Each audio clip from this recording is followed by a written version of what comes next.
I'll be reading Hebrews 2 from the New King James Version. Therefore we must give the more earnest heed to the things that we have heard, lest we drift away.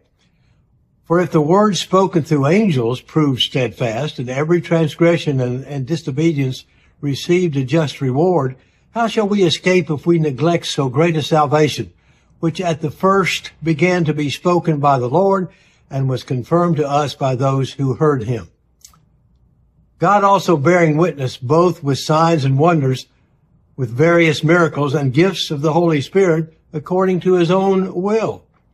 For he has not put the world to come of which we speak in subjection to angels.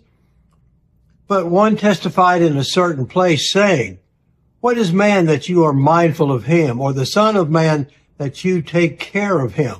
You have made him a little lower than the angels. You have crowned him with glory and honor, and set him over the works of your hands. You have put all things in subjection under his feet. For in him he puts all in subjection under him, for he left nothing that is not put under him, but now we do not yet see all things put under him.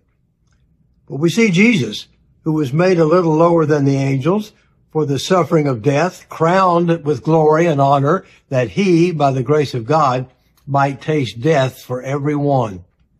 For it was fitting for him, for whom are all things, and by whom are all things, in bringing many sons to glory, to make the captain of their salvation perfect through suffering. For both he who sanctifies and those who are being sanctified are all of one, for which reason he is not ashamed to call them brethren, saying, I will declare your name to my brethren. In the midst of the assembly I will sing praise to you. And again, I will put my trust in him. And again, here I am, and the children whom God has given me. Inasmuch then as the children have partaken of flesh and blood, he himself likewise shared in the same, that through death he might destroy him who had the power of death, that is, the devil, and release those who through fear of death were all their lifetime subject to bondage. For indeed he does not give aid to angels, but he does give aid to the seed of Abraham. Therefore, in all things, he had to be made like his brethren, and he might be a merciful and faithful high priest in things pertaining to God, to make propitiation for the sins of the people.